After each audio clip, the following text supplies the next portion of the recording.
I can't hold it any longer. Sure you can. We can't die from oxygen deprivation, remember? While that sounds dark, that honestly sounds like a pretty sick power-up. It would definitely remove my fear of swimming, that's for sure. But it still feels like I'm gonna die. Oh, that sounds like an unfortunate con. Oh, you can't die from it, but you're still gonna feel every inch of pain that comes with inching that close to death. Here I go. We're back to dark. Honestly, I thought the blue was coming from the fact that she was holding her breath so hard she would normally pass out. But then the other colors started showing up and I realized there was just a funny function in them.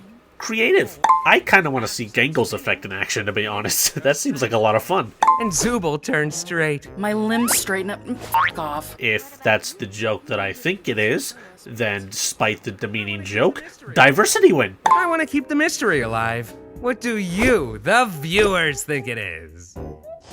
Will you stop doing that? Nah, I need this counter to be higher than just one. Keep it coming, buddy. Well, I'm 2 for 2 on the title being the adventure name. That looks straight out of Luigi's Mansion. I'm sorry. And for the first time ever, you can. So either his eyes are opaque and transparent at the same time, or those teeth aren't real. And I don't want to think about either of those implications. And the growl? Kane, you're starting to scare me, buddy. What? Agreed. But thanks to the power of editing, we can figure out what. Let's see. Just take this clip and reverse and... I can't wait for all the children in the audience to get horrible nightmares from the monster. Yeah, the reaction hasn't changed. Is this gonna be normal for Bubble? The NPCs aren't gonna become self-aware in this one, right? A valid concern, considering... But Kane's follow-up, How should I know? I'm not the boss. Oh wait, yes I am. not a good sign for his future. But I'm trying to hold out hope. I'm just praying and hoping you'll come around and stop being so crude. Well, the inside of the mansion isn't reflective of my opinion earlier. Glitch just continues to prove how good they are at adapting backgrounds accurately and beautifully. And hey, at least they've got the same weapons as my favorite plumber. What a wild take! Also, Ghostly is the cutest ghost ever. Why won't they go back in? Cartoon consequences. What a great way to dictate how wild takes could actually mess up a body. Kane's little pop-ups here really make him feel like an author putting extra notes in his story. Which makes sense, since these are technically his stories. Okay, now that was just unnecessary and you know it, Jax. Don't worry, Gangle, I'll get it for you. Kaner's the king of helpfulness, though he has a bad habit of causing Pomni more harm than good at the same time. Oh, I know. What the, could you have done that the whole time? Look, to be fair, Zubul, there's probably a lot he's capable of, and just choosing not to do so because he likes you all. Wait. You could end up really hurting Bubbles' feelings. Bubbles' feelings? Enough about Bubbles' feelings. Subtlety. And suddenly, the most compelling B-plot of the show so far. And ironically, we're only meant to observe this as a viewer. Remember, everyone else is off on the adventure. They have no idea what's up with Zubul, which makes this extra special. Oh, never mind. My mind is a beeswax polished coconut. Is this meant to be a comedic line? Because I can't help but crack up every time I hear it. Okay, can someone please back me up? Because I feel like I'm going crazy. Is this the right reaction to this line? Nope. Nope. Nope. Nope. Nope. Nope. Land of 10,000 nopes. The speakers and recordings legit feels like I'm watching two LARPers playing an IRL adaptation of a Resident Evil game. Huh. Guess Pomni had a point. Our entire existence here is just LARPing. Gangle's creepy form looks a lot like Ghostface, don't you think? You know, I'm starting to think... Well, good for you, Kaner. Kaner pulled the door open with his detachable hands from the other side of the doorframe. Animation quirkiness. I've always found it strange how mesmerized Kaner is at the tapes. Does the voice sound familiar? Maybe? But it keeps his attention at the moment, which is very much needed. Do not let the head out of your sight. You have been warned. Wow, this is some rather inconvenient lore placement. Finally! Someone gets it! I could spend a good, 5 minutes talking about the different cool things here, so let me summarize it with this. any excuse to squeeze some insanely detailed 2D animations in an insanely detailed 3D animated show is a win. What's what? That. It's probably just magnets. Or a boat. A boat? I think I got him. I can't see my hands. Nope. Why is the counter going up?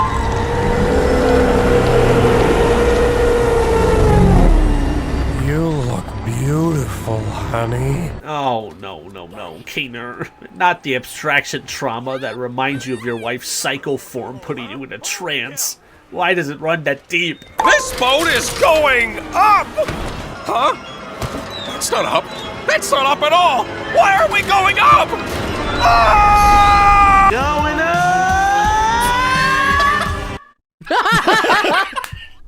Any torment I inflict is 100% accidental, like any good war criminal. Someone got fed the wrong definition of a war criminal, it seems. But also... We weren't even talking about that. I hate this body. I hate all these stupid removable pieces. I just want to find something that feels good. I think I'm starting to get why so many people found Zubul, and by extension this show, relatable. Just forget it. Forget what? Kane, nobody likes your stupid adventures. Honesty. Loads of it. And frankly, honesty for the sake of her friends/roommates that are too scared to admit anything. What you're saying could imply that I'm bad at the only thing I'm good at, and that... that'd be...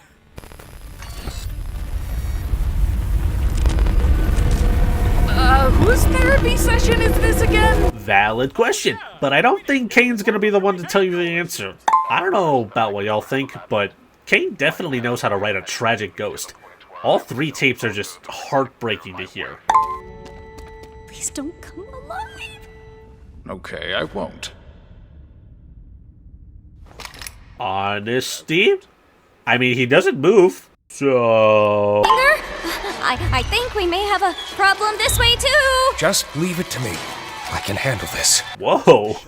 Where did serious and determined Keener come from? This is kind of sick. And he's got some skills with a shotgun. Well, that wasn't so bad. Which is what I would be saying. God damn it. Why can't anything be simple in the horror genre? And your bodies will be my only means of doing so. Now wait. How did he record this if he was in hell? Asking the real questions. Good tea.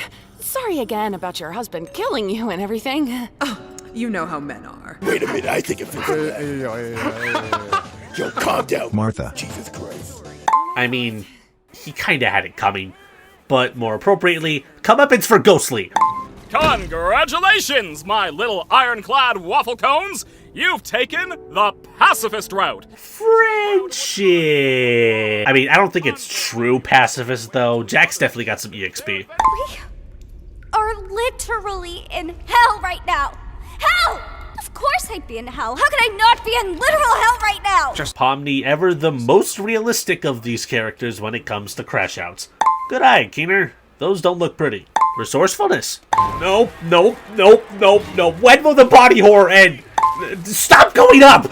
Keener using the shotgun like a stick is unironically badass. Especially considering the normal image of him we've had up to this point too. Like, he's turning into a hero right now. How's your wife, Keener? Oh, that's mean, Kane. You know that was mean. Man. 7 years of computer science for this, huh? Sir, please don't throw hot dogs at me. I got my bachelor's for this. Every day I spend here is one nightmare after the next. I knew it would end up like this. He just wants me to suffer. I mean, I don't really blame her for this. We have confirmation that at the very least, episodes 1 through 4 all happened within the same week.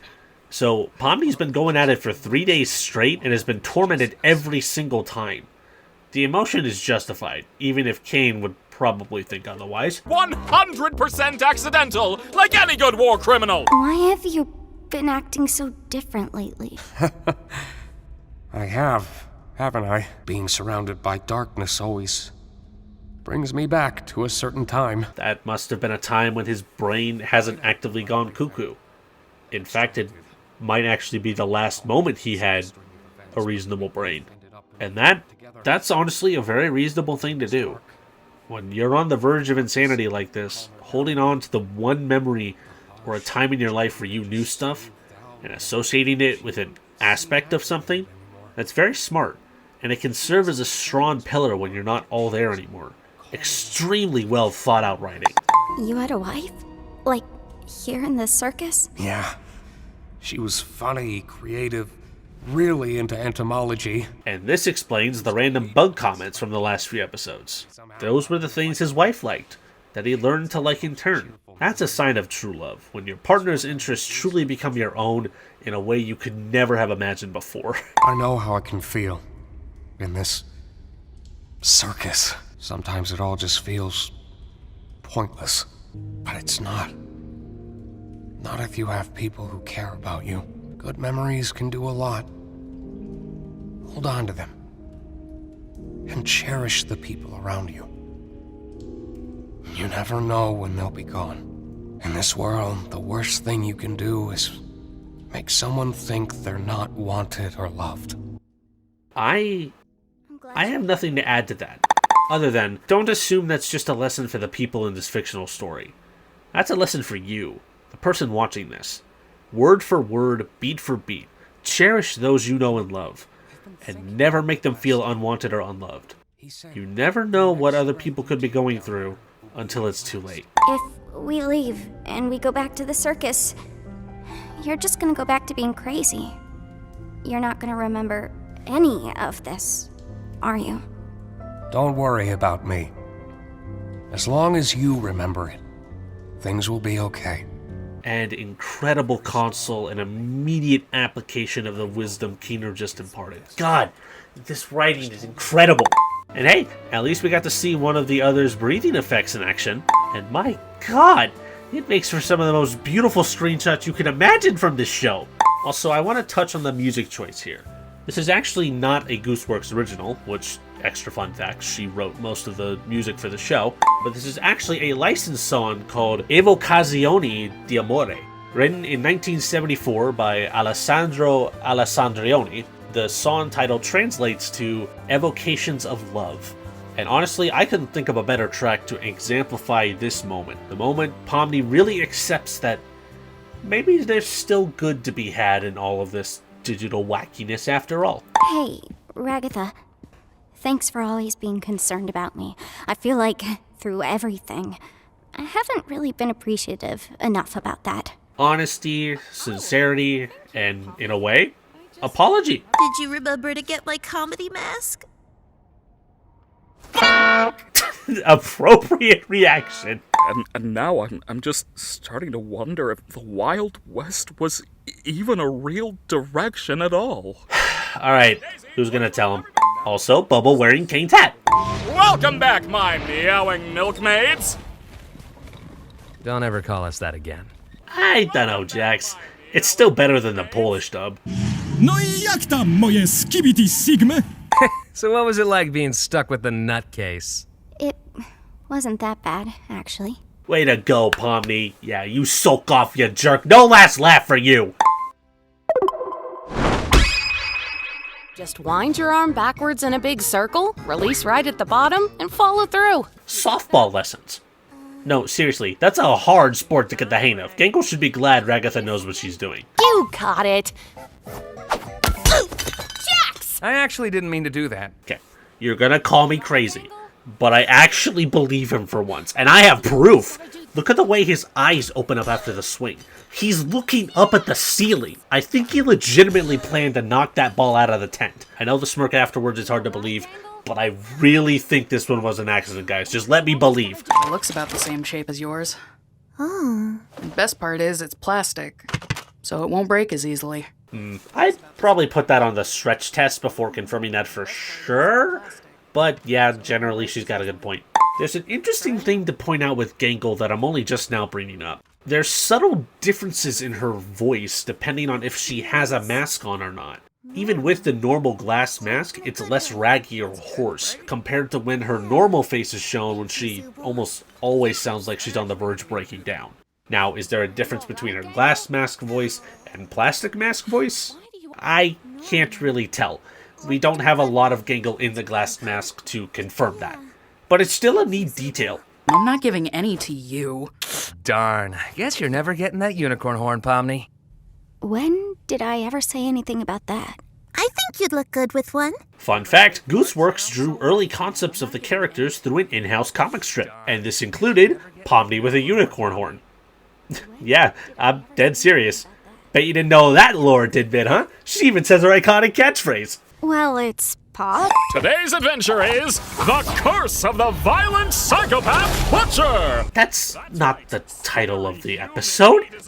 I knew this show would get into clickbait territory at some point. It's up to you to... Wait. Can we, chill with the horror, please? Pomni, my voice of reason.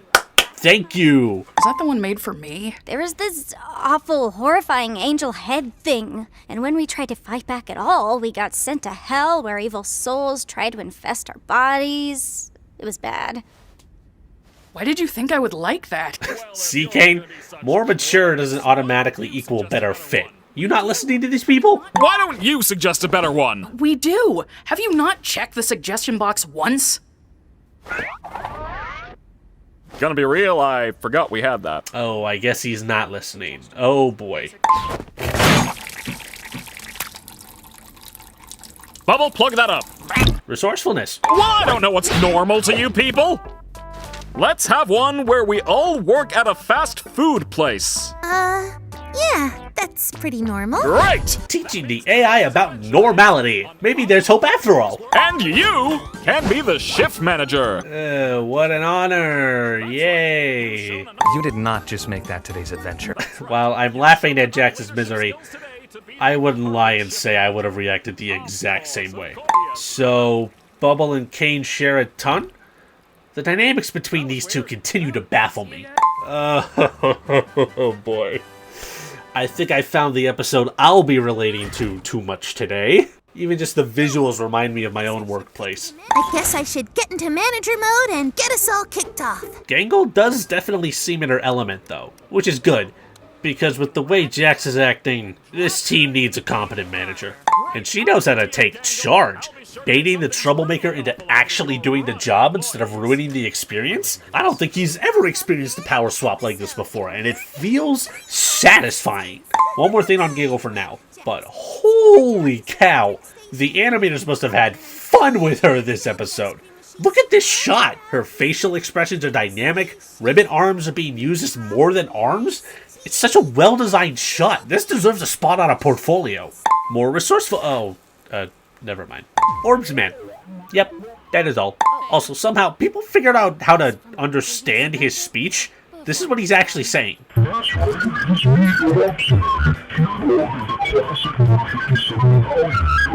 Which, this also implies Pomni, at the very least, can understand the gibberish. How? Oh, I hate this guy. Never say you hate the customer while the customer is still here. We wait until after hours for that. You're a real one for that, Gangle.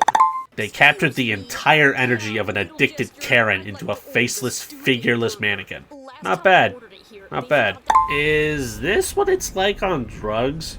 Suddenly I want to kick that NPC out of the building and never talk to them again. I don't want Kane to punish me.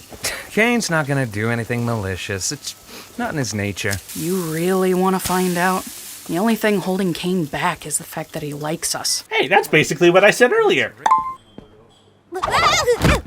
Hello. Honestly, Pomni, I'm not sure how you didn't see that coming after Ragatha said Orbsman was from a past adventure. But I'll take any excuse for Gummy Goose screen time. Settle, Pomni. Settle. Oh, wait, I forgot to ask for a kid's meal toy. You're not a kid. Oh, yeah. An adult toy, then. Don't know about that one, mate. You're about a month late, man. You see how fast they ran out of the Huntrix? I mean, what? You know, if someone walked in like this and tried to clock in, they'd probably get booted out of the store real quick. Hell, if I were the manager, I'd even debate talking about firing them. This is no way to act on the grill. But at the very least, I can cut her some slack because it wasn't really her fault. I wish someone would flirt with me. Said almost every male on the planet ever. Stop weirding the customers out! But it's Gummy Goo. Oof. Gummy Goo's twin's reaction when he realizes she knows her name, but he never technically brought it up with her in this adventure. You know, you really shouldn't be doing that, Jax. They often have to lock those up with keys to make sure money doesn't get stolen. Also, this poster in the back, accurate. Very accurate. Are you ready to order? No thanks. I got this bowl of cereal. I don't think I've ever had a customer like this, but I would not put it past literally any other worker in the world if they've dealt with someone who's done this before. 300 cheeseburgers for all my precious spawn. Is that for here or... They really got every oddity you can encounter in a workday, even down to the absolutely absurd numbers some of the customers put in their orders. Do all the Gloinks have names? I love and cherish every Gloink I give birth to. What kind of mother do you think I am? An actually solid motherly figure. Something I fear Ragatha may not have had. But I'll get to that next episode. Hey, I just want to wish you a pleasant day. Acceptance. The AI can't be your friend forever. The bathroom looks like a biohazard and needs a good scrubbing. Well, I don't know. Shouldn't, Biohazard crew take care of that? Valid response, but unfortunately, Jax, you are the Biohazard crew when you're on the job. Trust me. You don't want to see the things I've seen or smelled. Hearing the cracks under her mask are so intimidating, as if she's one step closer every time to lashing out at everyone around her. Does that count as a wild take? I know what you're thinking. I don't want a career in fast food. I want to be a comic artist, and it's cool to have dreams. But you also need to remember that they're completely unrealistic. Oh no. Do we have another neglected person on our hands? I think by now you should probably be understanding why the show is called a psychological horror, even if last episode wants to debate the opposite. Grunch! Gangle! If you underperform now, you might end up hurt later. Hurt nothing. I'm hurt enough. Packages landing on my head, tea parties, dancing lessons. You're just crazy. I'm no girl's toy. Hey, Gangle! I think the clock's broken. Is it broken? Or are we the broken ones? Great. Oh boy, you're starting to get a little too metaphysical for my taste, girl. You want to go on lunch break? I know it's a simple shot, but the colors on the sunset really bring warmth to my soul. Well, that was more info on Gloink reproduction than I ever needed to know. Making the sacrifice for the good of the cause. I know the feeling. How you doing? I'm doing fine. It's definitely out of character for Jax, and I understand her hesitancy. But a 12-hour shift will legitimately make people act like completely different people by the end of it. Sometimes this is what you need. A moment to let your frustrations out. Even if that means screaming into a pillow, your hands, or just... yeah, sometimes you just need a moment to take the mask off. Even if it's awkward right afterwards. I'm sure Ragatha would like to help you out. I love her, but after a while it gets kinda hard to tell how genuine she's actually being. Well, sadly, she does make a good point. Sometimes the people pleasers lose actual interest in caring about the people and just do it out of instinct. Granted, that's probably the more extreme end of those kind of people, but this is also a cartoon, so I wouldn't be surprised if it did become that stereotype. To cover this pretty boring section of Jax walking out to his car, I'd like to take a second again to talk about the score in this episode. Or rather, the lack thereof. And why I think that was actually a genius choice for this episode. For a high fantasy show like this episode was meant to be the normal one. The real life episode. So why waste musical chops for an environment that would barely even hear it? It's a Spudsies, not the dark web. But when there is music, it's either environmentally friendly, like coming out of the speakers in an actual restaurant, or it's purposefully used to drag you out of the realism, even for a moment, to remind you that, hey, this is still a fictional story. Something's gonna happen soon. I've thankfully never had to work a closing shift, but my goodness. I could not imagine a depressive person enjoying that. The environment, the lack of lights, the subtle droning noise that gets louder and louder. It all should make it very, very obvious what's going through Gangle's head right now. And it's nothing positive. And the crazy thing? I've never really had depressive episodes in general, but I don't blame her. We all need a way to vent our emotions out at some point, and Gangles, like she said earlier, was usually her mask breaking. It would have just happened, she would have dealt with it like any other day. But because the new mask doesn't break, she's been forcing herself to keep it all in for, if I'm checking the clocks right, well over 15 hours. I'd crack too if I didn't get to go listen to some music for an hour or have a solid meal. Outlets are important. Hey, you know, I can close for you if you want. Would that be okay? I think so. Let it be known, folks. Let it be known. If this was happening in the real world for these characters, Pomni might have very well just saved Gangle's life. When episodes get as dramatic and rough as this, sometimes all it takes is one person reaching out, offering assistance, and just being helpful and welcoming to start you down a path that could completely change your life, or your outlook on life, or both. Of course, you shouldn't always count on that if you're in a depressive episode, but seriously, take a look around. Sometimes all it takes is the small things that make a big difference.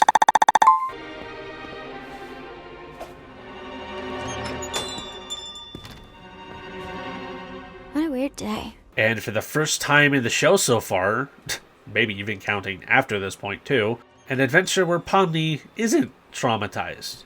Was it a long day of work? Yeah, but it beats Pomni any day of the week.